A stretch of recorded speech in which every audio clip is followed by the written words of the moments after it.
Shalom Bapak Ibu Saudara sekalian. Puji Tuhan, saya lihat wajah-wajah pada bersuka cita pada pagi hari ini.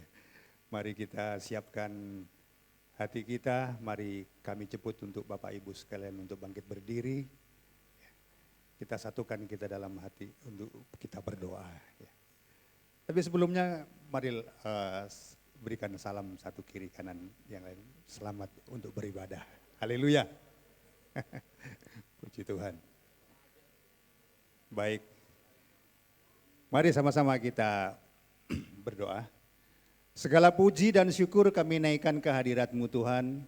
Kami mengucap syukur pada pagi hari ini. Kami boleh datang di tempat-Mu, di tempat ini Tuhan.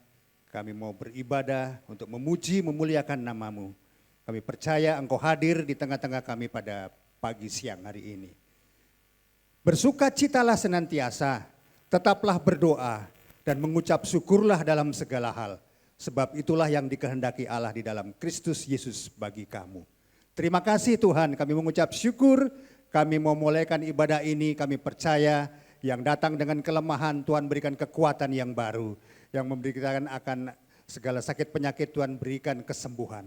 Dan yang mengalami banyak persoalan Tuhan berikan jalan keluar. Kami percaya Engkau hadir di tengah-tengah kami pada siang hari ini. Kami memuji memuliakan Engkau Tuhan. Di dalam nama Tuhan Yesus kami mengucap syukur, semua yang percaya mari sama-sama katakan amin. Silakan Bapak Ibu duduk sekalian, kita dengarkan suara gembala.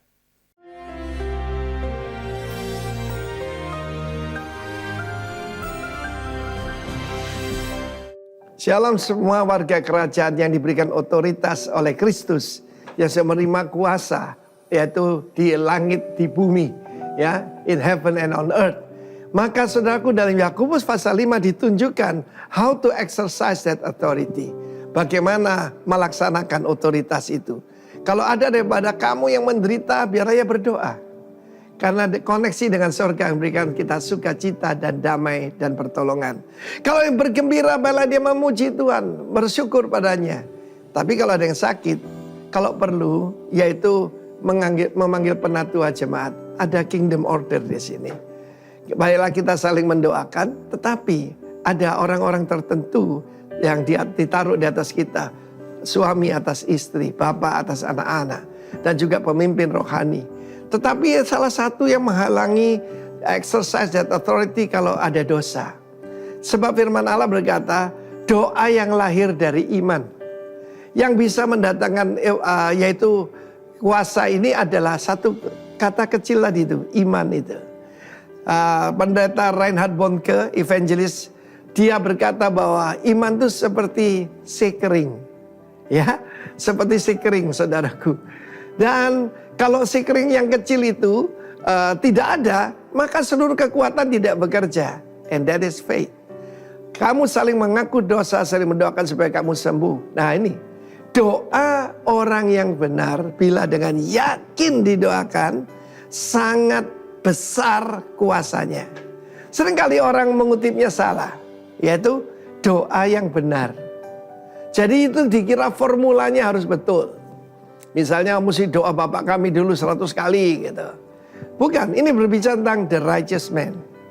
Doa orang benar. Kita semua tidak ada orang benar kecuali kita sudah dibenarkan oleh korban Kristus, oleh darah Yesus, ya.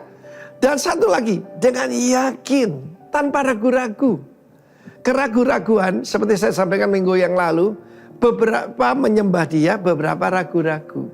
Keragu-raguan tidak mendatangkan apa-apa. Dan contoh di sini adalah Elia. Elia manusia biasa, tapi ketika dia berdoa, tidak akan turun hujan sebelum ku katakan. Luar biasa, saudara. That's how the authority exercised dilakukan. So, 3,5 tahun tidak turun di bumi. Lalu dia berdoa pula dan langit menurunkan hujan. Apa itu? Mendatangkan berkat dan bumi pun mengeluarkan buahnya. Saudara yang kasih Tuhan, kita lihat Elia manusia biasa. Seringkali orang berkata, wah orang itu luar biasa. Manusia biasa. Jangan lupa, Kristus bangkit sebagai manusia biasa. Jangan lupa, dia 100% manusia, tapi 100% Allah. Bukan 50-50 seperti kata-kata orang Nestorian. Tidak. Ataupun 90% Allah, 10% manusia. Tidak. Dia 100% jadi manusia biasa.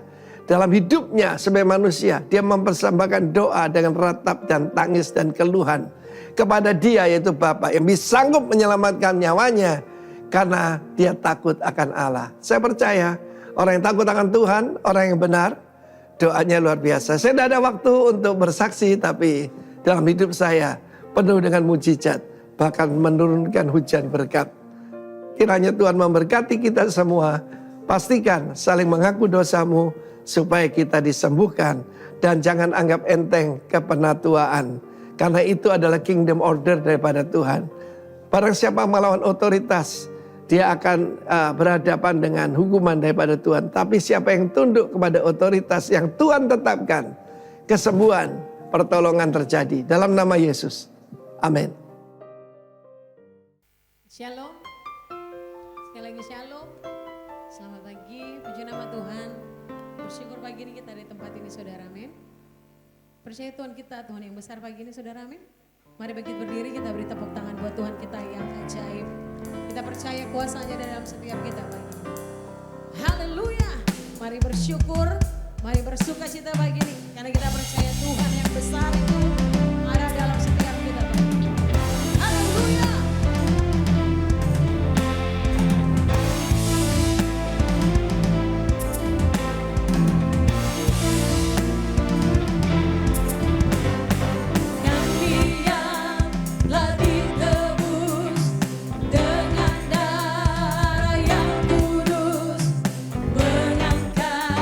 Pujian bagimu, oh.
bersama kami.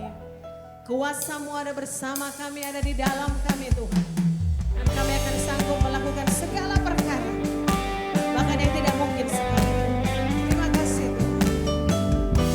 Terima kasih buat kuasa-Mu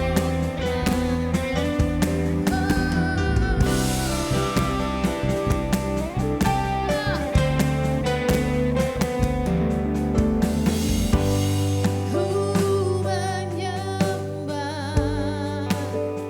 dalam kudus hadirat-Mu.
kasih.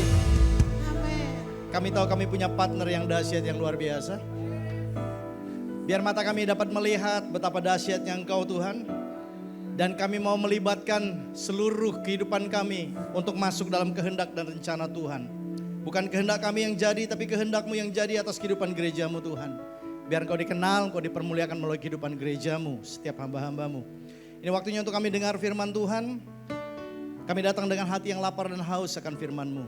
Sebab firman yang Engkau berikan buat kami dan Engkau memberikan kepada kami pewahyuan untuk dapat mengerti, membuat kami merdeka dalam kehidupan ini. Terima kasih Tuhan, berfirman atas kami siap di dalam nama Tuhan Yesus, haleluya. Amin. Boleh berikan tepuk tangan sekali lagi. Yes, haleluya.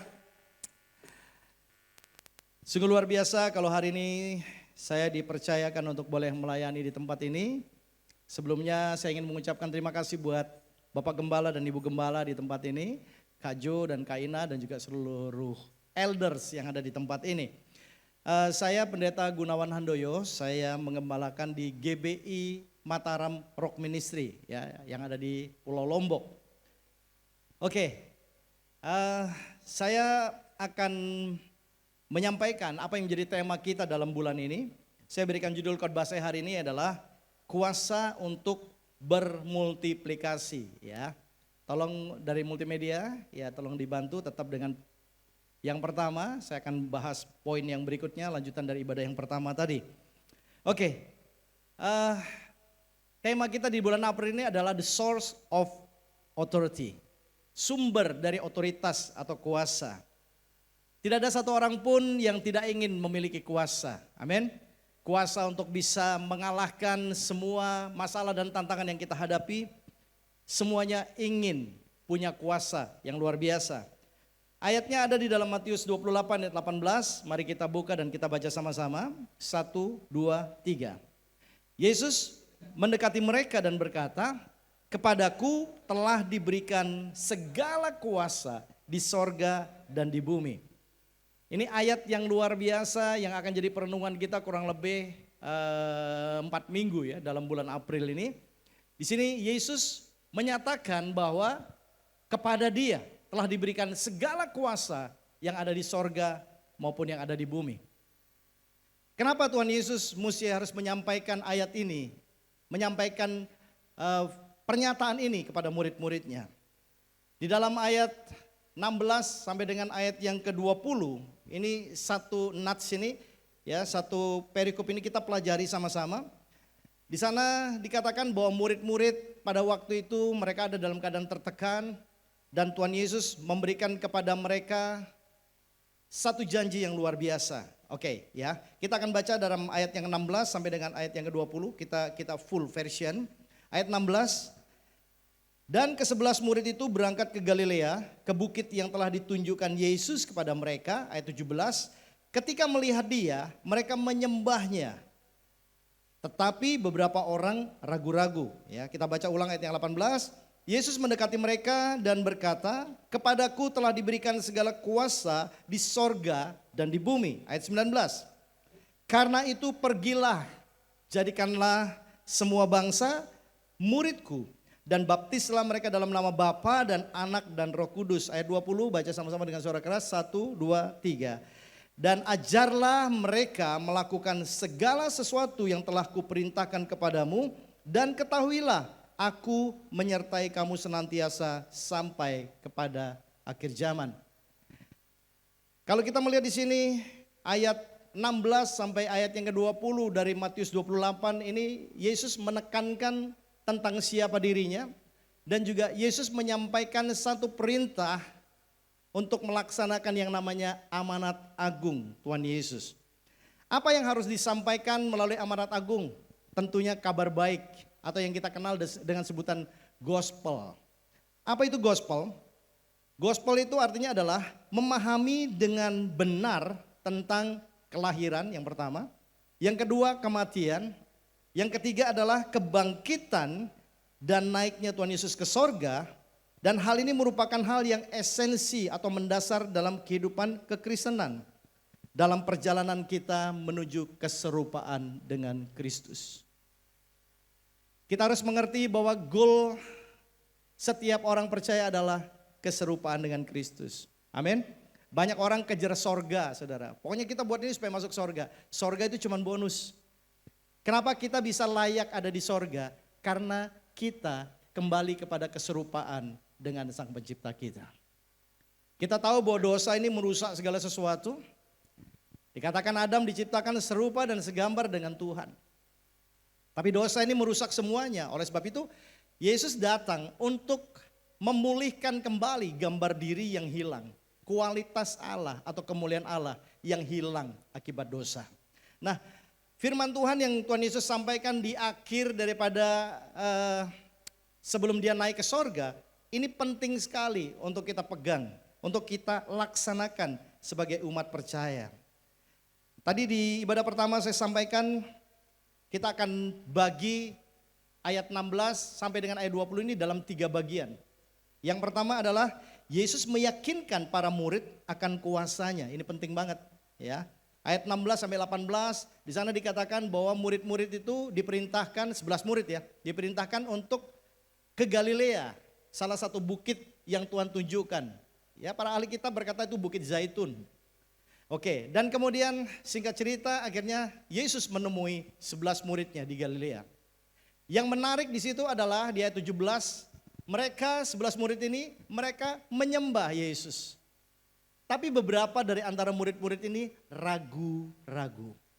Nah, ini penting untuk kita bisa mengerti bahwa tidak ada sesuatu apapun yang boleh tinggal dalam kehidupan orang percaya, khususnya yang namanya keraguan. Karena banyak orang Kristen itu ikut Tuhan itu ragu-ragu. Benar enggak Tuhan sanggup menolong saya? Benar enggak apa yang saya doakan dijawab oleh Tuhan? Dan seterusnya, dan seterusnya. Nah, seringkali hal inilah yang menjadi ujian bagi orang percaya khususnya daripada akhir zaman ini. Tapi hari ini saya mau sampaikan kepada setiap kita bahwa kondisi yang dihadapi oleh murid-murid Yesus sehingga mereka menjadi ragu-ragu ini bukan karena hal-hal yang bersifat makan, minum, pakai atau doa yang gak dijawab. Ini lebih berbicara mengenai nyawa mereka menjadi taruhannya. Mereka tahu dengan jelas bahwa guru mereka difitnah. Mereka berjalan selama 3,5 tahun dan mereka menemukan tidak ada satu kesalahan pun yang diperbuat oleh Yesus. Betul ya? Ahli-ahli itu semua mencari alasan bagaimana untuk mempersalahkan Yesus. Tapi mereka gak menemukan kesalahan karena memang di dalam Kristus tidak ada kesalahan apapun. Tapi kita melihat pengadilan yang tidak adil memberikan satu tuduhan berdasarkan fitnahan. Saksi-saksi palsu sehingga akhirnya Yesus memang harus menggenapi rencana penyelamatan atas dunia ini melalui kematiannya di atas kayu salib. Nah, kemudian kita melihat di sini. Bapak Ibu Saudara, karena mereka melihat guru mereka dibunuh dengan cara seperti itu. Dan mereka pun ada di dalam ancaman yang sama. Sama seperti pemerintahan Romawi memperlakukan guru mereka. Mereka pun akan diperlakukan sama. Jadi pada waktu kejadian itu murid-murid dikatakan berkumpul di satu rumah. Mereka mengunci semua pintu, mereka mengunci semua jendela. Karena mereka tidak mau ketahuan. Mereka sebagai murid Kristus ada di satu tempat. Kalau sampai ketahuan, mahkamah agama bisa mengirimkan orang atau prajurit untuk menangkap mereka. Mereka bisa ditangkap, bisa dibunuh. Nah, Bapak Ibu Saudara, kita melihat. Jadi masalah yang dihadapi oleh murid-murid Yesus, kenapa mereka sampai ragu? Karena mereka terprovokasi dengan hoax yang beredar dari mahkamah agama bahwa Yesus mayatnya dicuri oleh orang lain. Yesus gak benar-benar bangkit. Tapi saya mau yakinkan Bapak Ibu Saudara, Tuhan kita betul-betul dia mati. Dia bangkit buat setiap kita. Amin. Dia mengalahkan maut buat saudara dan saya. Berikan tepuk tangan buat Tuhan yang luar biasa. Nah, kemudian Bapak Ibu Saudara kita melihat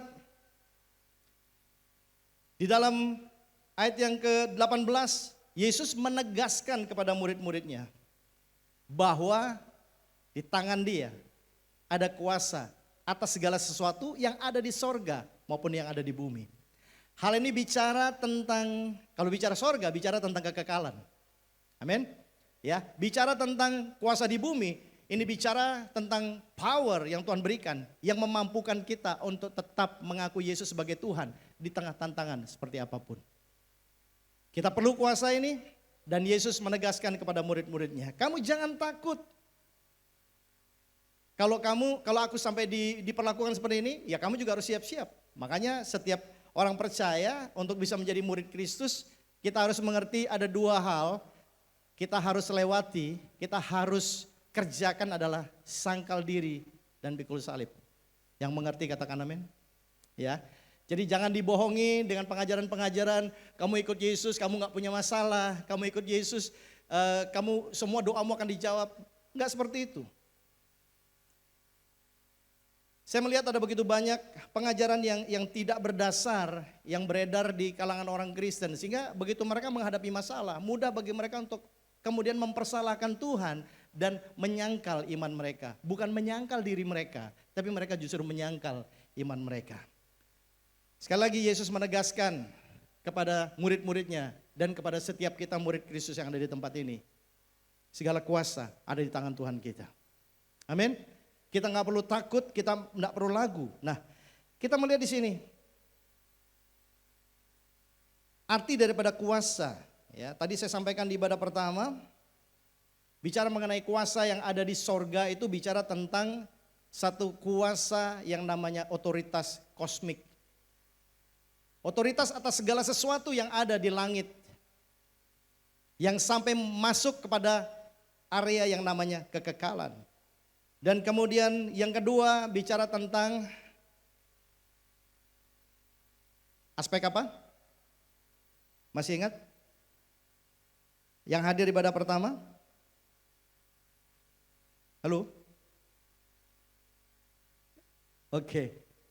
Aspek atau otoritas devosi. Ini bicara mengenai kuasa, semua suku, kaum dan bahasa yang ada, mereka akan menyembah Yesus sebagai Tuhan dan sebagai Raja mereka. Nah, kita melihat di sini ada hal yang luar biasa yang harus kita jaga dalam kehidupan kita. Kita harus punya yang namanya iman untuk dapat mengalahkan semua keraguan-raguan. Iman ini ada aspek yang harus kita lewati. Iman kita adalah iman yang terus bertumbuh. Ada yang namanya iman dasar. Aspeknya adalah aspek notisia yang muncul dari pengetahuan manusia bahwa memang Tuhan itu ada dan Tuhan Yesus yang diwahyukan lewat Roh Kudus dalam kehidupan kita, dia adalah seorang juru selamat buat kita. Percayakah kita bahwa Yesus menyelamatkan hidup kita? Amin. Dia adalah juru selamat kita satu-satunya. Nah, cuman masalahnya adalah kita nggak bisa berhenti sampai di sini. Tahu bahwa Yesus adalah anak Allah. Karena setan atau iblis pun tahu bahwa Yesus adalah anak Allah. Amin. Jadi kita nggak boleh berhenti di sini. Kita harus move ke next step. Ada yang namanya aspek asensus.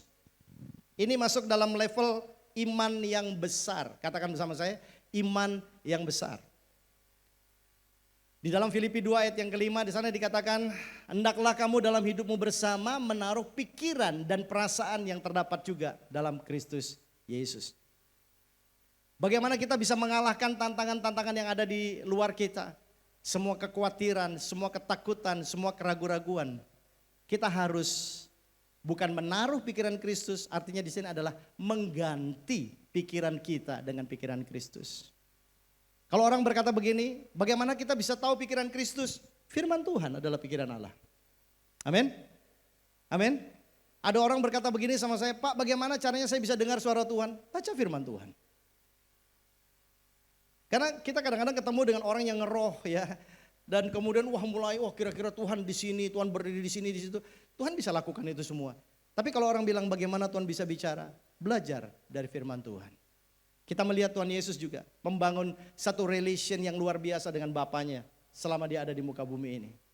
Seringkali pagi-pagi dini hari pukul 3 pagi Yesus berdoa kepada Bapanya.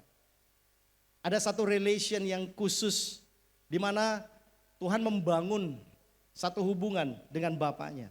Nah, kita melihat yang berikutnya ada yang namanya aspek fidusia.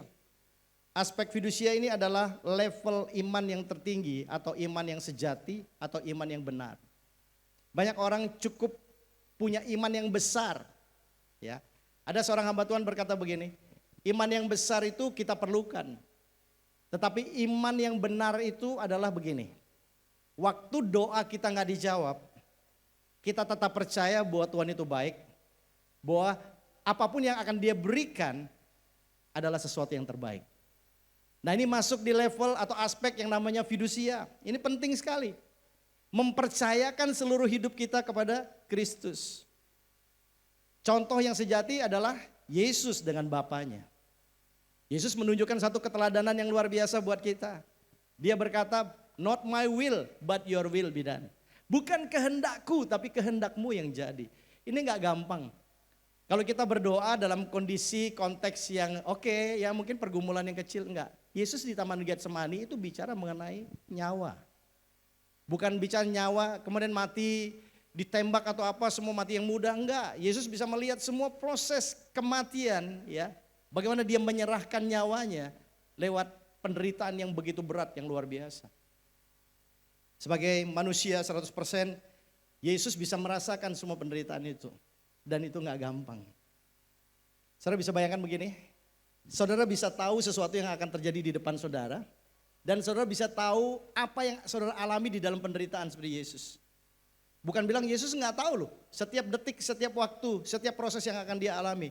Bagaimana dia diperlakukan tidak adil, dia dipersalahkan padahal dia tidak ada kesalahan dalam dirinya dia. Kemudian murid-murid yang selama ini berjalan bersama dengan dia, yang mendapatkan banyak fasilitas bersama dengan Tuhan Yesus. Kemudian murid-murid ini meninggalkan dia di dalam penderitaan. Bahkan ada muridnya yang menyangkal dia. Dan satu murid lagi menjual gurunya, saudara. Ini kita melihat hal yang tidak mudah. Yang paling luar biasa adalah bagaimana kemudian di satu waktu dia berteriak, Eloi, Eloi, lama sabachthani. Bapaknya gak tahan melihat penderitaan sang putra. Karena dosa seisi dunia ini ditimpakan kepada dia. Sehingga Yesus yang mulia itu menjadi kotor, menjadi sangat bernoda. Penuh dengan dosa yang bukan dia perbuat. Tapi untuk saudara dan saya. Bapak Ibu yang terkasih dalam Tuhan, kita melihat untuk kita bisa mengalahkan semua keraguan-raguan kita, untuk bisa mengalahkan semua kekhawatiran kita, kita perlu tingkatkan level iman kita. Amin saudara? Gak usah diperangi, gak usah ditengking masalah itu dan sebagainya. Cukup kita lebih dalam dengan firman Tuhan. Amin? Cukup kita minta kekuatan kasih karunia Tuhan. Karena firman Tuhan berjanji begini, pencobaan yang kamu alami tidak akan pernah melampaui kekuatanmu. Karena dia Bapa yang baik, dia gak akan pernah membiarkan saudara dan saya dicobai melampaui kekuatan kita. Yang percaya dan bersyukur bilang amin. Berikan tepuk tangan buat Raja yang mulia. Nah sekarang kita lihat arti daripada kuasa. Ada satu ayat yang menarik dalam Yohanes 1 ayat 12. Di sana dikatakan tetapi semua orang yang menerimanya diberinya kuasa supaya menjadi anak-anak Allah. Yaitu mereka yang percaya dalam namanya. Yang menarik di sini kata kuasa ini sama dengan kuasa yang Yesus katakan di sorga dan di bumi. Dalam bahasa aslinya, dalam bahasa Yunani di sana dikatakan exousia. Ya, bukan dunamos tapi exousia. Spesifik disampaikan di sana. Nah, kembali kepada Yohanes 1 ayat 12. Kita seringkali kalau tanya, siapa anak-anak Tuhan di sini? Kita semua pasti angkat tangan. Karena kalau kita nggak angkat tangan berarti kita anak setan. Saudara ya, karena cuma ada dua, anak Tuhan atau anak dunia atau anak setan. Nah, siapa anak Tuhan di sini? Boleh angkat tangan? Ya pintar ya, mestinya saya tadi diam aja dulu ya.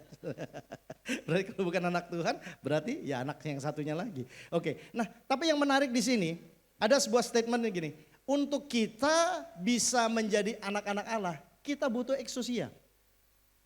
Halo? Jadi jangan kita overconfidence. Begitu kita buka mulut kita mengaku Yesus sebagai Tuhan, sebagai juru selamat kita, langsung kita jadi anak-anak Allah. Kita ini berproses. Amin. Bagaimana bisa disebut sebagai anak Allah kalau kita punya DNA-nya Tuhan. Kita punya kualitas karakternya Tuhan. Makanya kita mesti mengacu kepada Matius 7, 21, 22. Di sana dikatakan ada orang-orang yang sudah mengusir setan, ada orang-orang yang sudah bernubuat dan sebagainya. Dan kemudian di hari akhir di penghakiman, mereka bilang, mereka confidence bahwa mereka akan masuk dalam kemuliaan kekal bersama dengan Tuhan. Yang mengejutkan adalah statement yang Tuhan bilang begini, aku tidak kenal kamu. Karena banyak orang Kristen hatinya nggak ada Kristus. Sekali lagi saya ulang ya, ada banyak orang Kristen yang pikirannya nggak ada Kristus. Pikirannya cuman bagaimana caranya kita menggunakan kebaikan Tuhan ini untuk saya bisa memperoleh apa yang saya inginkan. Itu penyesatan di dalam gereja. Itu nggak boleh ada dalam kehidupan orang percaya.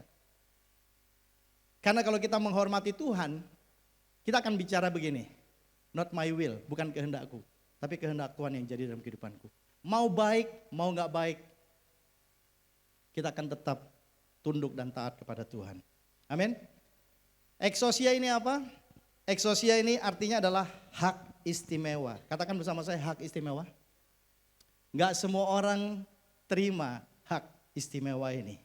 Arti yang lain adalah kekuatan, kapasitas, kompetensi atau kemampuan, kebebasan atau penguasaan atau pengaruh yang didelegasikan. Nah, yang penting di sini adalah yang ingin saya bahas adalah hak istimewa. Kita yang dulu bukan umat, kita jadi umat. Oke? Dulu keselamatan itu hanya buat orang Israel. Tapi kemudian diberikan kepada semua orang. Termasuk saudara dan saya yang ada di tempat ini.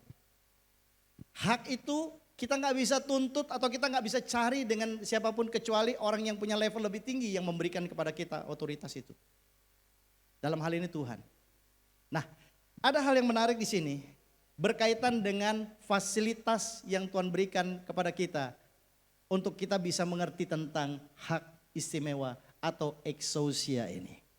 Ada 4 hal. Yang pertama kita bicara tentang yang namanya penebusan. Katakan bersama saya, penebusan. Kita semua ditebus, harga kita sudah lunas dibayar. Makanya Tuhan bilang kamu bukan milik kamu sendiri, kamu adalah milik Kristus. Saya adalah milik Kristus. Semua Bapak Ibu Saudara yang on-site maupun yang online, Anda semua adalah milik Kristus. Kenapa? Karena Kristus sudah tebus kita. Kemudian hak yang berikutnya, fasilitas yang berikutnya adalah Roh Kudus. Ini penting. Roh Kudus diberikan dalam hati orang percaya. Makanya Tuhan Yesus berkata begini, waktu dia sampaikan kepada murid-muridnya, kamu jangan takut karena segala kuasa di sorga dan di bumi itu ada dalam tanganku. Selama kamu bersama dengan aku, kamu safe. Oke?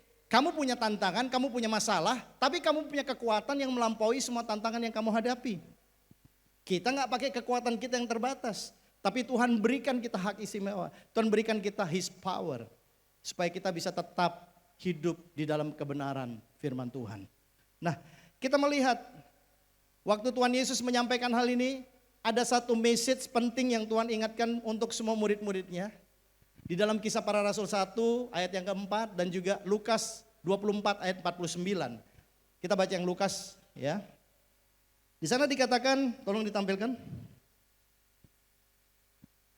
Lukas 24 ayat 49. Oke. Ayat 49 boleh ditampilkan? Oke. Kita baca sama-sama. Saya harus nunduk ini ya. Dan aku akan mengirim kepadamu apa yang dijanjikan Bapakku. Tetapi kamu harus tinggal di dalam kota ini sampai kamu diperlengkapi dengan kekuasaan dari tempat maha tinggi. Luar biasa. Amin. Yesus tahu kemampuan murid-murid dan Yesus juga menjanjikan Roh penghibur yang namanya Roh Kudus. Makanya kita melihat betapa perubahan besar terjadi pada murid-murid ini. Pertama mereka ragu-ragu. Sama dengan kita, kalau kita nggak sadar bahwa Roh Tuhan ada dalam kehidupan kita, kita banyak mengalami ragu-ragu dalam kehidupan ini. Ada banyak hal-hal yang bisa menggoncangkan iman kita.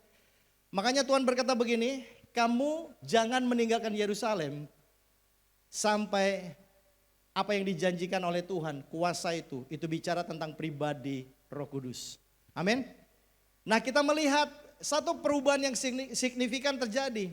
Waktu mereka ada di loteng Yerusalem, 120 orang murid. Mereka ada dalam keadaan depresi, mereka ada dalam keadaan ketakutan. Mereka berdoa tapi mereka nggak tahu apa yang mereka harus doakan. Karena kondisi mereka kritis. Mereka kondisinya genting. Kalau ketahuan mereka bisa ditangkap seperti apa yang saya katakan. Dan mereka juga bisa diadili dan bisa dibunuh sama seperti guru mereka. Yang luar biasa, apa yang Tuhan janjikan, dia pasti tepati. Amin, percaya? Oke. Bukan untuk menyenangkan kita, bukan untuk tujuan pribadi kita, tapi semuanya untuk mengerjakan pekerjaan Tuhan. Ada banyak orang berkata begini, Pak, saya mau minta diurapi, Pak, saya mau minta pengurapan. Loh, pengurapan itu adalah kemampuan Tuhan yang Tuhan berikan buat kita untuk kita melakukan kehendak Tuhan. Banyak orang minta urapan supaya kelihatan hebat dan luar biasa, semuanya untuk diri kita sendiri. No, bukan itu tujuannya. Nah, makanya murid-murid ini kemudian mereka dipenuhi oleh Roh Kudus. Yang luar biasa adalah Petrus kemudian keluar. Dia berbicara di depan orang banyak. Saya mau tanya, pada waktu itu apakah tantangan ini sudah nggak terjadi? Apakah dia sudah bebas, dianggap dia boleh menyampaikan tentang Yesus yang dianggap bidat itu? Enggak, dia tetap ada dalam kondisi tekanan yang sama. Tapi rohnya dia sudah berbeda. Dan dikatakan firman Tuhan, sekali berkhotbah 5.000 orang bertobat. Saya mesti ajak kita flashback ke belakang. Petrus, orang yang paling vokal, yang dia berkata nggak ada orang yang boleh sentuh gurunya sebelum sentuh dirinya. Betul ya? Waktu Yesus ditangkap, waktu Yesus disalib. Dia menyangkal Yesus nggak tanggung-tanggung, bukan sekali. Berapa kali? 3 kali. Bapak Ibu saudara yang terkasih dalam Tuhan, kita melihat kuasa atau sumber kuasa ini bukan dari manusia. Sumber kuasa ini adalah Roh Kudus yang ditaruh dalam hati dan hidup setiap kita. Saya ulang ya, kalau nggak percaya ya. Roh Kudus ini Tuhan berikan di dalam hati orang percaya. Di tengah orang-orang mereka berseru, mereka minta karena Tuhannya jauh. Saya mau bilang, Tuhan ada di hati setiap kita. Dan dia sangat mengerti tentang kita. Dan posisi dia dalam kehidupan orang percaya bukan sebagai penonton. Tapi dia tetap harus dihormati.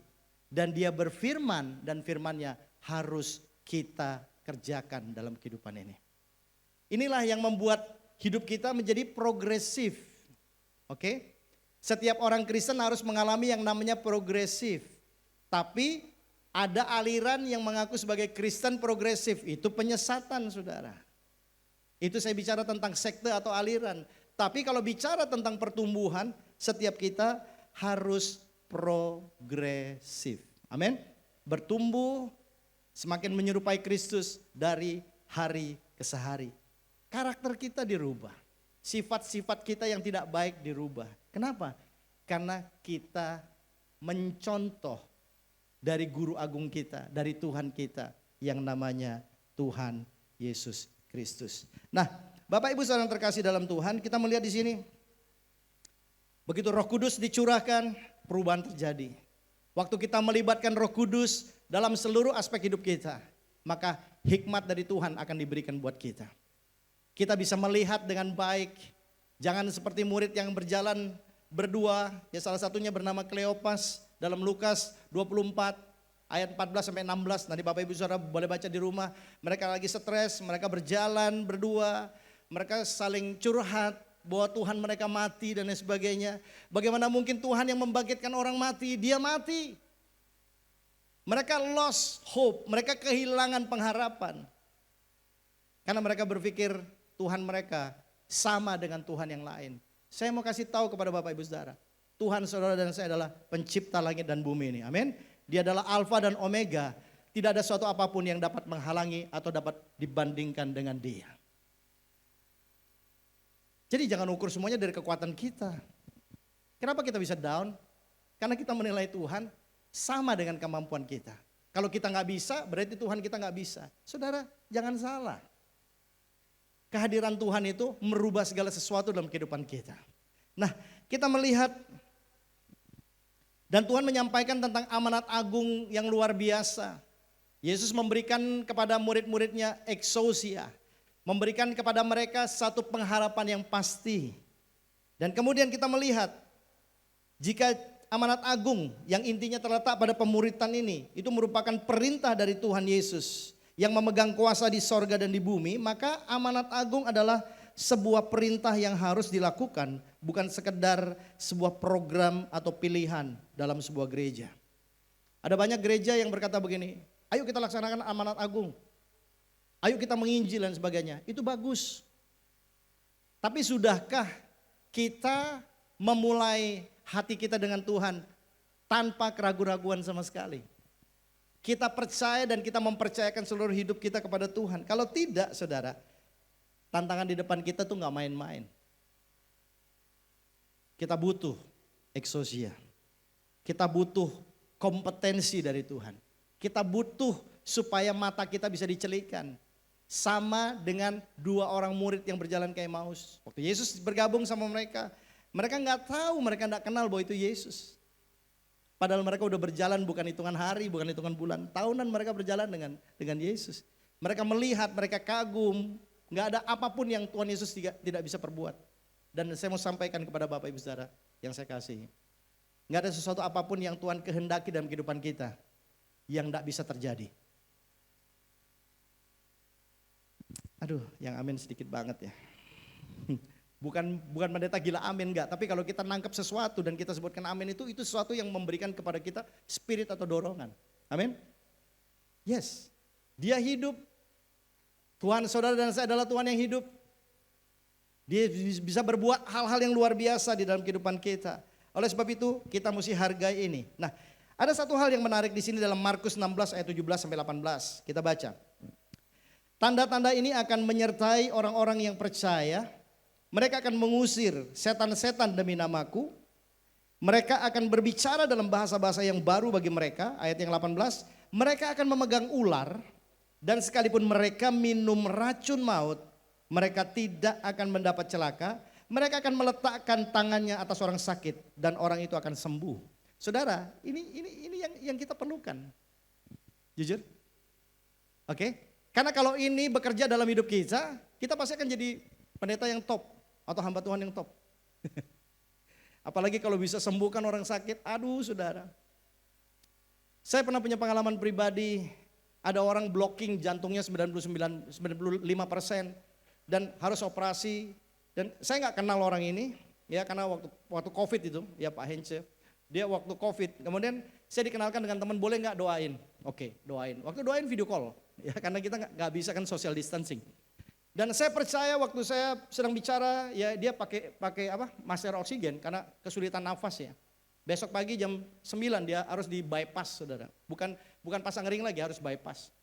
Tapi sementara keluarganya itu bicara sama saya, tiba-tiba Tuhan taruh satu impresi. Dan Tuhan bilang begini, ya dalam hati saya begini, aku akan sembuhkan orang ini. Nah kemudian saya ngomong sama bapak ini, percaya Yesus sembuhkan. Singkat cerita kami berdoa. Udah selesai kan? Udah, berapa minggu kemudian, 2 minggu, 3 minggu kemudian, saya ditelepon. Nomornya unknown, ya saya nggak tahu karena nggak ada di dalam memori saya. Tiba-tiba dia minta minta video call kan? Lah, sekarang kan zaman penipuan tuh, ya, pakai AI dan sebagainya. Wih, saya nggak kenal nomor nih, saya nggak accept lah, saya nggak terima kan? Ini siapa nih? Jangan-jangan nanti orang mau blackmail atau apa segala macam. Jadi mesti hati-hati kan? Ya, pendeta juga mesti cerdik ya. Sekarang banyak jebakan saudara. Nah saya nggak angkat kan, kemudian dia WhatsApp, Pak bisa tolong diangkat, saya mau kesaksian sama Bapak. Oh ya, oke. Dia kemudian sebutkan gini-gini, oh saya ini gini-gini, oke. Akhirnya telepon dulu, saya nggak mau video call, saya bilang telepon dulu.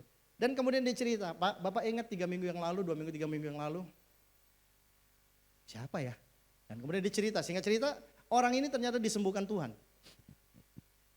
Pagi ya, saya doakan kira-kira jam 7 malam. Kemudian besok pagi itu dokternya masuk untuk cek lagi ulang jantungnya. Jantungnya nggak ada blocking tuh, bersih total. Tuhan sembuhkan dia. Nah, kemudian apa yang terjadi saudara? Saya sangat mengerti ini bukan karena saya. Siapa saya? Yang menyembuhkan itu pasti Tuhan. Amin. Karena memang Tuhan punya kehendak. Ya cuman kemudian akhirnya dia ceritakan ke teman-temannya semua. Nah kemudian mulai naik ratingnya saudara. Mulai orang dari mana minta doa dan sebagainya. Cuman saya tetap ingatkan begini. Yang menyembuhkan itu Tuhan Yesus, bukan saya. Amin. Nah, seperti yang kejadian gini, coba lihat. Tanda-tanda ini menyertai orang-orang percaya. Semua orang mau kejar tanda-tanda ini kan? Betul ya? Nah kalau kita diberikan kemampuan seperti ini, bahaya buat kita karena kita bisa mencuri kemuliaan Tuhan. Nah oke, saya nggak bahas selanjutnya. Cuman saya bilang mujizat itu dalam KBBI adalah kejadian ajaib yang sukar dijangkau oleh kemampuan akal manusia. Nggak mungkin manusia bisa lakukan, tapi itu bisa terjadi. Itu namanya mujizat atau miracle. Yang menarik di sini adalah kata mujizat ini atau mujizat ini sebenarnya di dalam perjanjian baru lebih banyak artinya tanda-tanda, saudara. Dalam bahasa aslinya itu semeion. Katakan semeion. Yang luar biasa di sana adalah arti daripada semeion ini adalah rambu-rambu atau penunjuk arah. Loh, nggak nyambung banget. Tapi memang betul-betul itu tanda-tanda kan. Kalau saya mau pergi ke satu kota, kan biasanya ada di jalan itu kan, oh ini sekian kilometer lagi, sekian. Itu tanda-tanda.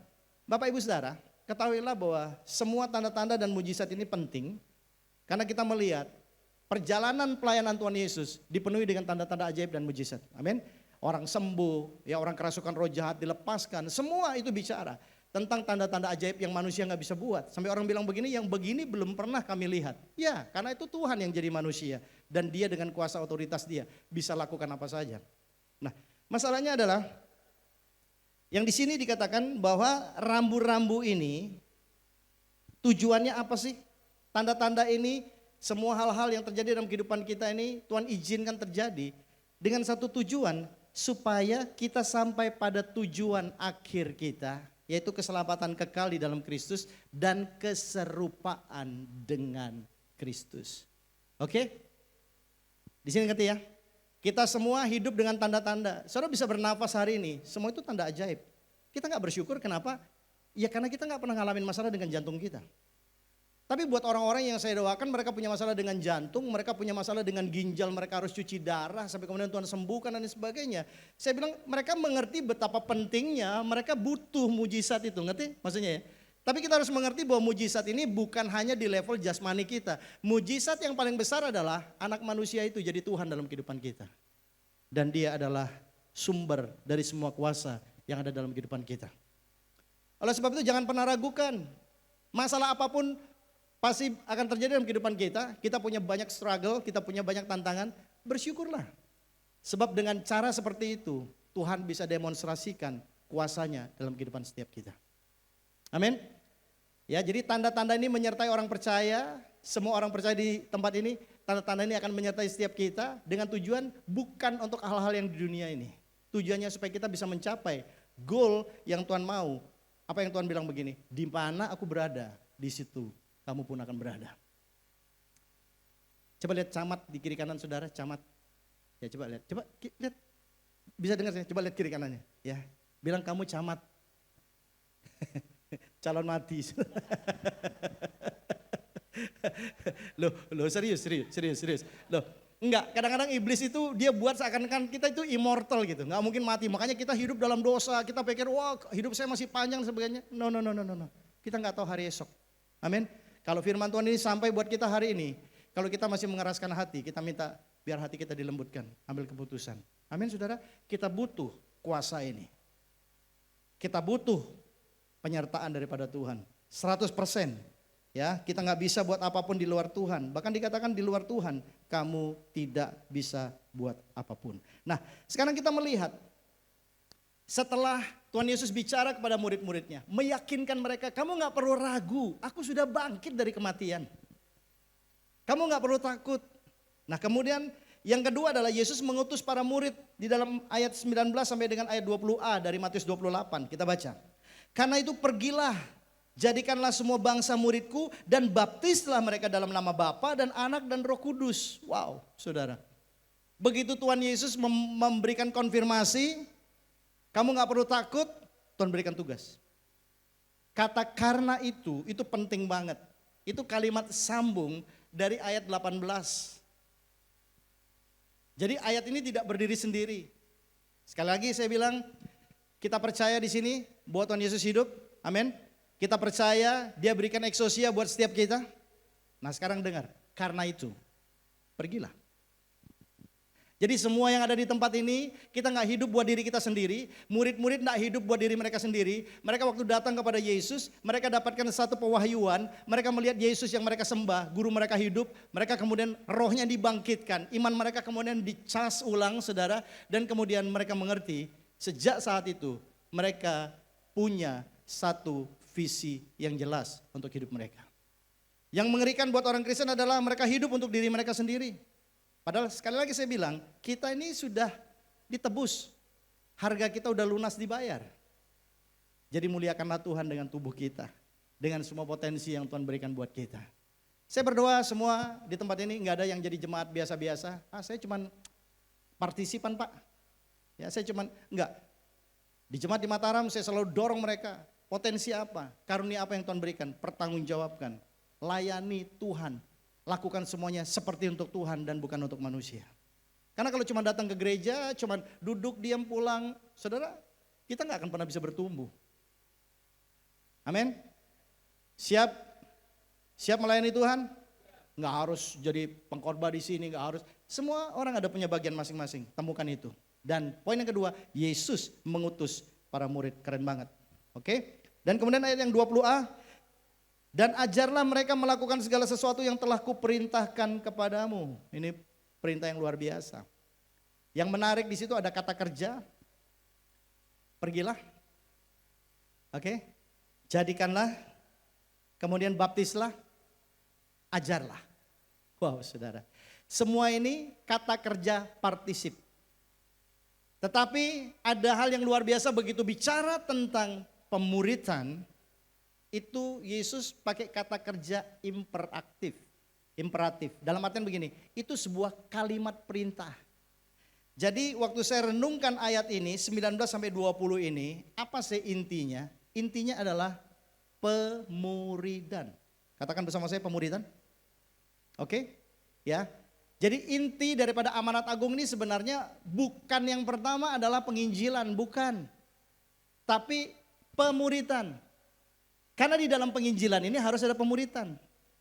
Pemuritan inilah yang membuat murid-murid Kristus bisa bermultiplikasi. Amin.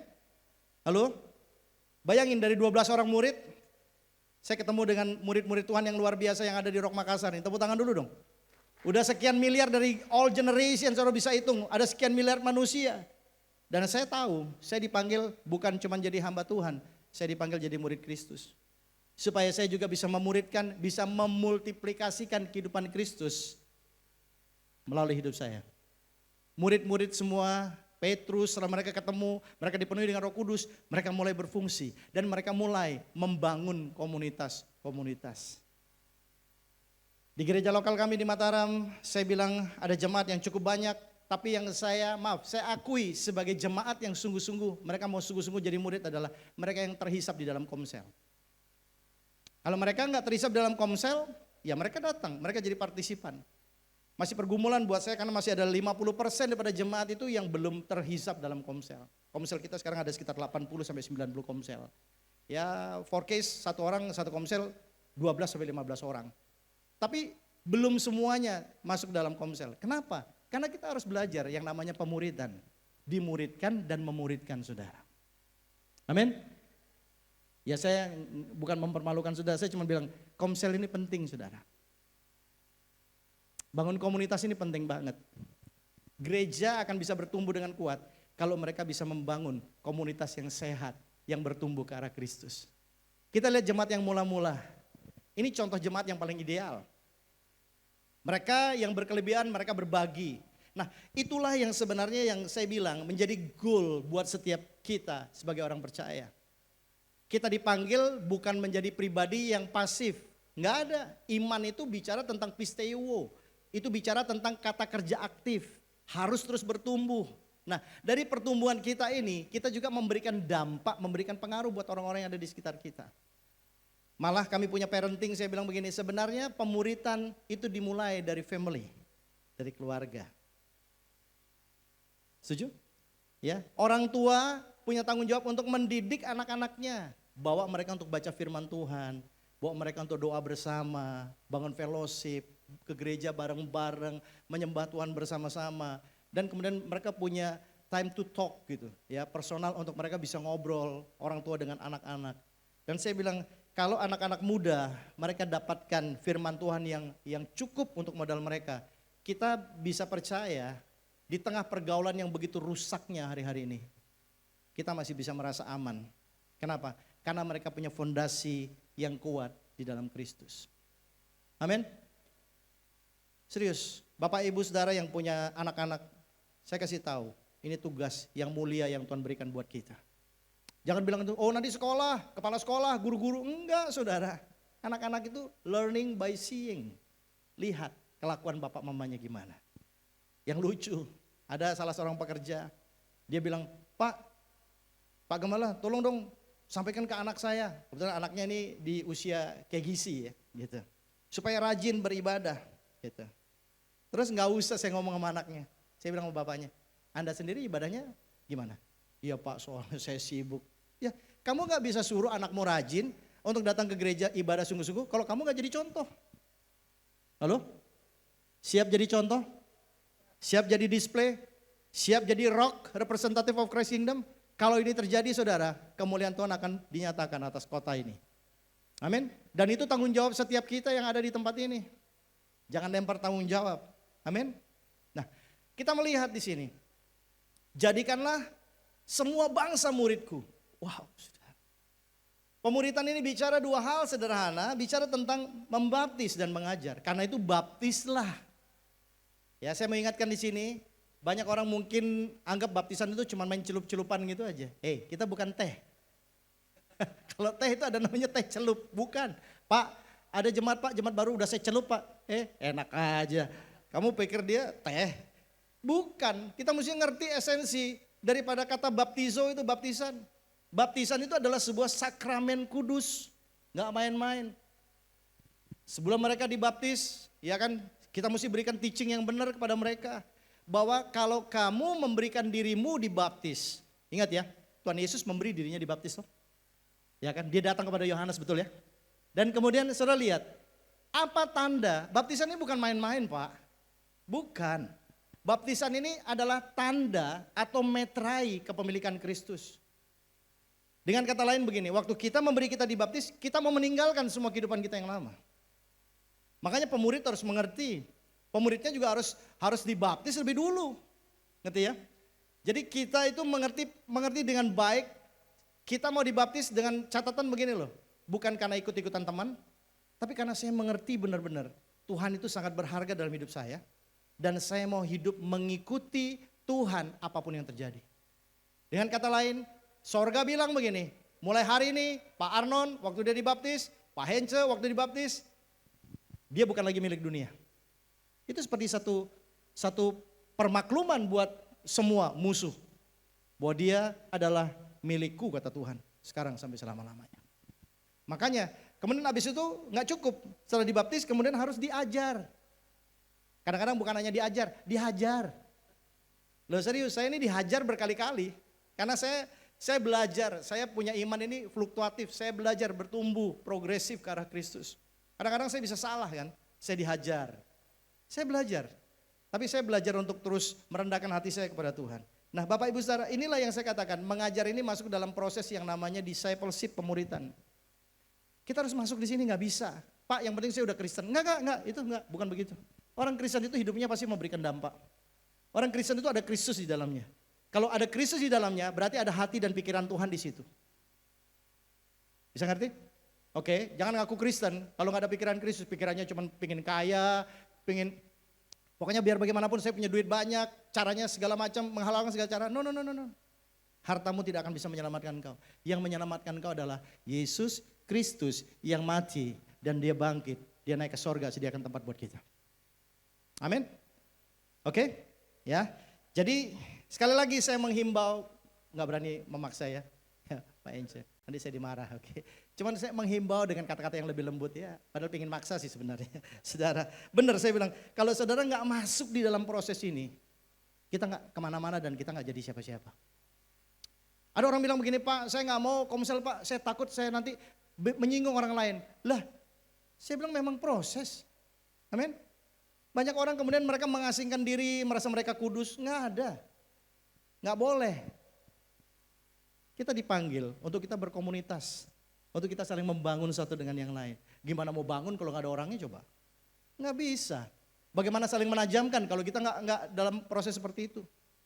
Orang bilang, Pak saya mau jadi sabar. Ya udah, kamu akan ketemu dengan orang-orang yang nggak sabar.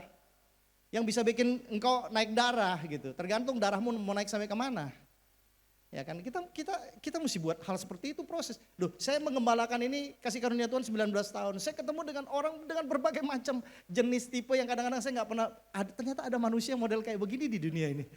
Lah serius, astaga, kok sampai kayak gini gitu. Tapi ya saya belajar gitu. Oke, sebagai hamba Tuhan, saya harus menyampaikan hal-hal yang benar. Saya harus memberikan satu direction jelas. Tuhan Yesus mengutus murid-muridnya. Dan saudara dan saya juga diutus seperti domba di tengah kawanan serigala. Jangan takut, karena semua tantangan itu akan mendatangkan kebaikan untuk kemuliaan Tuhan. Amin. Bukan kebaikan untuk diri kita sendiri, bukan itu yang utama. Tapi kebaikan supaya Tuhan lebih dikenal melalui hidup setiap kita. Yang terakhir, yang ketiga. Waktunya masih ada ya? Masih sampai besok? Oh bebas. Bebas-bebas, pulang tidak diantar nanti saudara.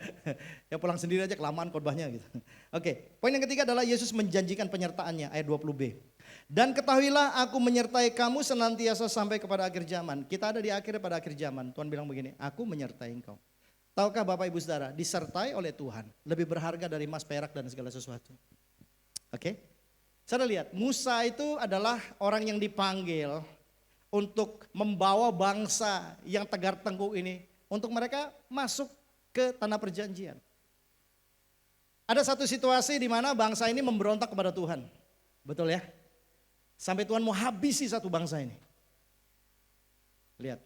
Jadi jangan main-main gitu. Ya Tuhan kita panjang sabar, iya. Cuman ada kalanya orang itu keterlaluan gitu. Anak Tuhan keterlaluan banget. Udah Tuhan maafkan, buat lagi. Udah buat lagi. Saudara, sampai kapan kita mempermainkan kasih karunia Tuhan? Tapi yang luar biasa, waktu Tuhan bilang begini, aku akan kirim malaikatku, aku gak lagi jalan sama kamu. Loh, disertai malaikat tuh udah lumayan loh saudara. Tapi Musa bilang begini, Tuhan kalau engkau gak melangkah, aku juga gak mau melangkah. Saudara lihat, Musa mengerti siapa Tuhan. Musa tahu betapa dia bergantung sama Tuhan. Nah kita gereja Tuhan, kita bergantung sama harta kita. Kita bergantung sama suami kita.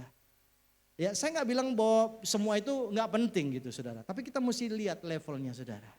Karena Tuhan kita harus disembah di dalam posisinya yang paling mulia dalam hidup kita. Amin. Oh saya nggak bilang tuh habis itu, kita kurang ajar sama pasangan kita. Enggak, bukan begitu. Tapi kita harus mengerti. Saya ngerti sampai dengan hari ini. Untuk nafas aja, saya perlu bantuan Tuhan. Bagaimana dengan saudara? Oke, ya. Waktu COVID itu saya belajar orang-orang sehat, binaragawan. Saya binarangka, saudara. Ya bukan binaragawan. Ya dia six pack, saya the whole pack, saudara. Gitu ya. Puji Tuhan, saya bukan bilang apa. Nggak ada salahnya dengan latihan jasmani, nggak ada yang salah, saudara. Tapi saya bilang, waktu otot pernafasannya stop mandek, dia nggak bisa nafas. Atau mungkin paru-parunya udah nggak bisa lagi kontraksi, saudara. Selesai hidupnya di dunia ini. Dia cuma punya satu gelar, ALM, tahu? Bukan aluminium. ALM itu artinya almarhum, sudah selesai di dunia ini. Udah nggak punya tempat lagi, Dek. Sudah harus check out, sudah. Ya. Nah, oleh sebab itu Bapak Ibu Saudara, saya mau sampaikan. Banyak orang mau disertai oleh Tuhan. Saya percaya Tuhan sangat senang untuk menyertai kita. Tapi sekali lagi saya bilang begini, apakah kita ada di jalur rencana dan kehendak Tuhan? Hal yang sederhana terakhir saya cuma mau bilang begini. Mari kita berubah oleh pembaharuan budi kita hari lepas hari. Amin saudara? Ya, bisa ya? Bisa ya? Mama-mama itu yang suka cubitin anaknya. Gemes, bodoh banget. Diajarin gak bisa. Wih saudara, saya waktu COVID itu saudara, kan anak-anak murid itu belajar di rumah. Biasanya kan selain sama guru tuh, ya kan banyak mama-mama yang nggak sabar. Ya, yang nggak sabar coba angkat tangan. Jangan-jangan. Oke, nggak enak. Loh serius saudara, itu saya ngurusin konseling itu saudara. Aduh anaknya sampai KDRT saya bilang ini udah bullying. Habis Pak Gembala gimana? Itu diajarin nggak bisa. Ya saya bilang ya kamu harus belajar tahu kemampuan daripada anak-anakmu. Dia nggak bisa matematika, dipaksa matematika. Mati-matian lah dia. Iya kan? Boro-boro mati-matian dia. Nah, saya bilang jangan paksain kan gitu loh ya kan. Anak-anak ini biar belajar bertumbuh, dimotivasi. Jangan udah gemes gitu. Udah yang dipukul pakai sampat saudara. Tahu namanya sampat? Sampat itu yang dari apa? Lidi-lidi itu loh. Pukulin semua, aduh ngeri banget tuh. Sampai saya bilang sini ibu-ibu semua kumpul semua, ya kita ngobrol nih gitu. Nah tapi saya bilang memang ada hal-hal yang membuat kita bisa kehilangan kesabaran dalam hal-hal tertentu. Tapi mulai ya, saya memberikan satu arahan buat setiap kita. Ya, kita pulang dari tempat ini, kita ini adalah pembawa kabar baik, gospel. Amin. Nah, bukan hanya by words, bukan hanya lewat perkataan, yang lebih impacting adalah melalui perubahan hidup kita. Pemain musik boleh kembali. Oke? Siap berubah? Ya tiap hari berubah dikit lah. Tapi improve terus gitu saudara. Tanpa terasa, satu kali orang bisa bilang kita ini berbeda. Saya berdoa supaya kemuliaan hadirat Tuhan itu nyata dalam kehidupan gerejanya. Suami dengan istri dipulihkan hubungannya. Yang dulu istrinya kalau ngomong dari terbit matahari sampai pada terbenamnya saudara. Nggak tahu air liurnya dari mana aja, nggak habis-habis itu saudara. Dia ngomong itu saudara, itu pita suaranya mungkin sebulan kemudian rusak semua pitanya saudara. Ya, nah tapi kemudian ngomong hal yang sia-sia, rubah menjadi hal-hal yang mempermuliakan nama Tuhan. Saya bilang buat beberapa orang ibu-ibu ya di tempat kami itu yang memang suka bicara gitu. Saya nggak bisa bilang kamu jangan bicara sob. Saya rubah kontennya apa yang dia sampaikan saudara. Dan ternyata itu efektif loh. Siap dipakai Tuhan? Tuhan utus kita di tempat di mana kita berada untuk kita menceritakan kemuliaan Tuhan. Bapak Ibu Saudara, sesuai dengan judulnya, terima kuasa untuk kita bermultiplikasi. Amin. Supaya banyak kehidupan yang mungkin sudah mati spiritnya karena disentuh oleh perkataan Bapak Ibu Saudara. Disentuh dengan kemurahan hatimu. Mungkin orang-orang yang sudah mulai layu imannya kemudian tumbuh kembali. Kita bangun satu komunitas yang sehat. Mari kita bangkit berdiri.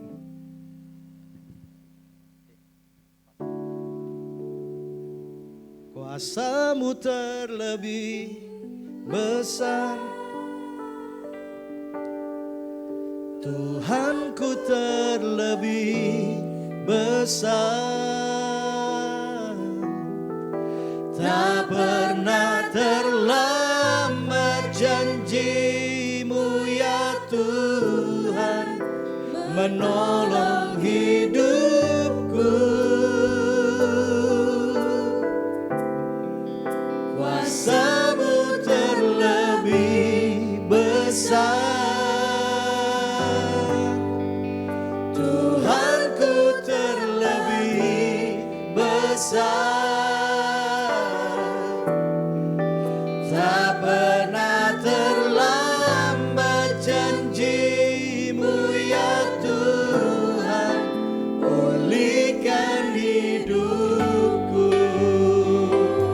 Pulihkan setiap kami Tuhan, kuasa-Mu. Kuasa-Mu terlebih besar. Oh, Tuhanku terlebih besar. Tak pernah terlambat janji-Mu ya Tuhan, menolong hidupku. Kuasa-Mu, Kuasa-Mu terlebih besar.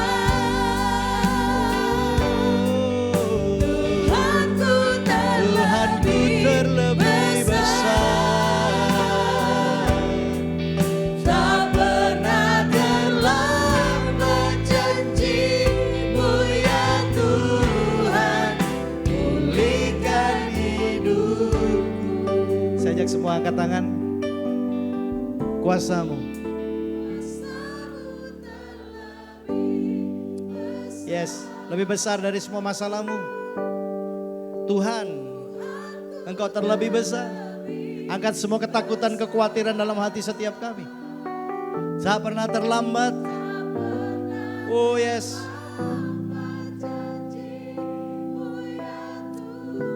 Selalu menolong, selalu mengangkat, memulihkan, menyembuhkan. Kuasa-Mu Tuhan, kuasa-Mu terlebih besar. Tuhanku terlebih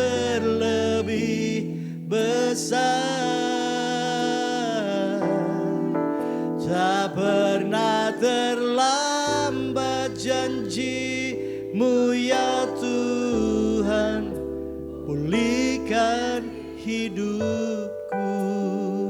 Tak pernah terlambat Kau Tuhan, Mu ya Tuhan, pulihkan hidupku. Jamah kami Tuhan, pulihkan. Tak pernah terlambat, Kau tak pernah terlambat dalam hidup kami. Kami datang bawa hati dan seluruh hidup, persembahkan sebagai korban yang hidup, yang kudus dan yang berkenan di hadapan-Mu. Kami mau diubahkan oleh-Mu Tuhan Yesus. Engkau nyata dalam hidupku, Engkau dipermuliakan melalui perkataan gereja-Mu, melalui ketaatan kami Kau disenangkan. Pakai kami Tuhan.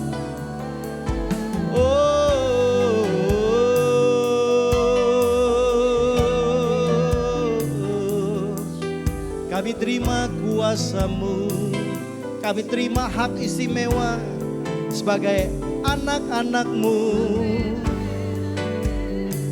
Ajar kami Tuhan, ajar setiap kami untuk mengenal-Mu lebih dalam lagi, lebih dalam lagi. Ku rindukan Tuhan lebih dari segala yang ada, lebih dalam lagi.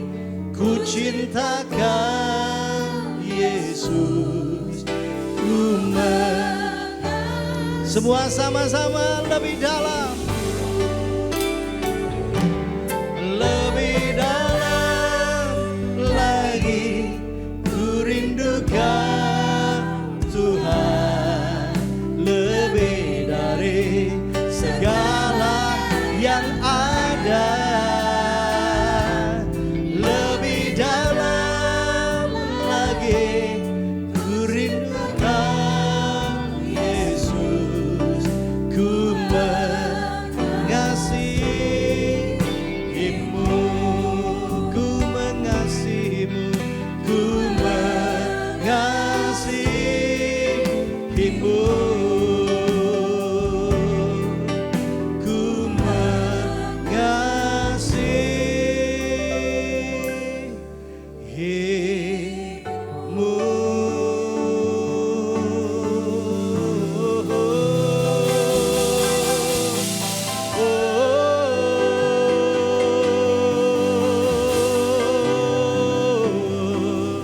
Mengasihi-Mu, mentaati firman-Mu, mengerjakan bagian kami. Kau yang mengutus setiap kami Tuhan. Kami siap berubah, kami siap jadi berkat. Pakai gereja-Mu.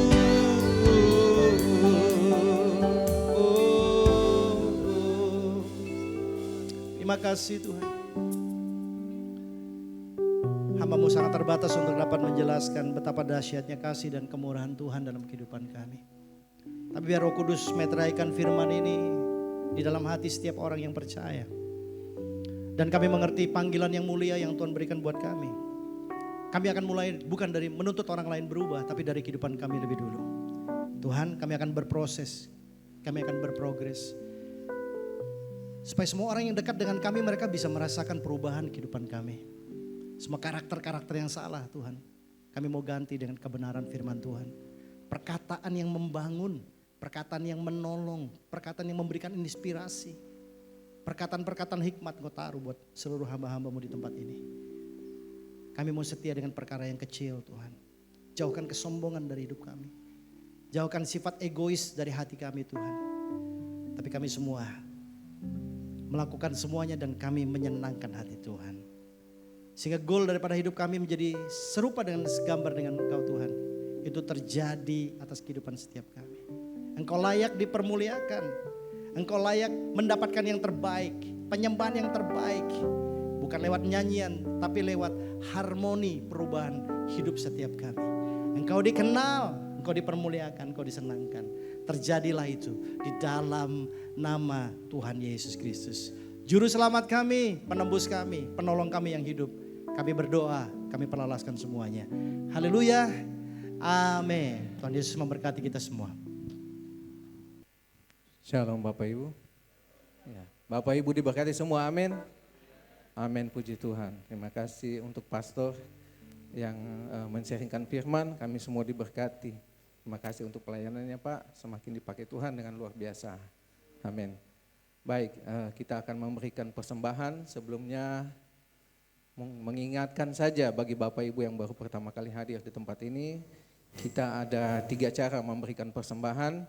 Yang pertama itu melalui tunai, Bapak Ibu dapat mengambil amplop yang ada di belakang dan dapat mengisinya dan memasukkan di kotak persembahan yang ada di belakang. Kemudian yang kedua itu melalui kris, yang ketiga itu melalui transfer. Itu saja, mari kita bersatu dalam doa. Bapa, kami bersyukur Tuhan untuk siang hari ini kami telah mendengarkan kebenaran firman-Mu, biarlah itu termeterai dalam hati, pikiran, perkataan, perbuatan untuk mampukan kami untuk melakukan apa yang Kau kehendaki dalam kehidupan kami Tuhan. Terima kasih untuk firman-Mu yang luar biasa bagi kami Tuhan. Saat ini Bapak kami datang, kami juga memberikan persembahan Bapak sebagai tanda ucapan syukur kami, tanda sukacita kami. Karena Engkau yang senantiasa memberkati kehidupan kami Tuhan. Sehingga kami boleh Tuhan diberkati Tuhan oleh Engkau. Terima kasih Bapak, biarlah persembahan ini Tuhan boleh berguna untuk pelayanan di tempat ini Bapak. Dan untuk hormat kemuliaan bagi nama-Mu saja Bapak. Di dalam nama Tuhan Yesus Kristus kami berdoa mengucap syukur, haleluya, amin.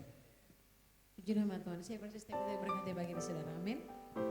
Saya mengucapkan selamat datang, mungkin ada Bapak Ibu Saudara yang baru pertama kali hadir di tempat ini beribadah bersama kami. Selamat datang, minggu-minggu depan kami berharap bisa kembali beribadah bersama-sama dengan kami dengan penuh sukacita, amin. Mari kita bangkit berdiri saudara, kita beri tepuk tangan dulu buat Tuhan kita yang baik pagi ini saudara. Haleluya. Mengiringmu seumur hidupku, masuk dalam rencanamu Bapa. Pikiranku, kehendakku, ku serahkan padamu. Harapanku hanya di dalam-Mu, ku kan teguh bersama-Mu Tuhan. Jadikanku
Bapak Ibu Saudara yang telah bertemu dengan hari kelahirannya dari awal bulan sampai hari Minggu ini, silakan maju ke depan, kita akan berdoa bersama-sama. Haleluya. Mari silakan ya. Yang berulang tahun pernikahan juga kita akan doakan. Mari. Iya. Wow.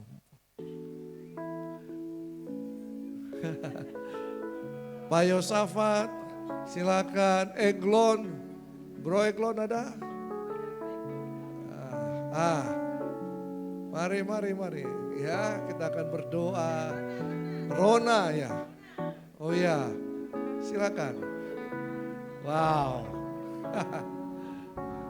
Puji Tuhan. Yang HWA ada?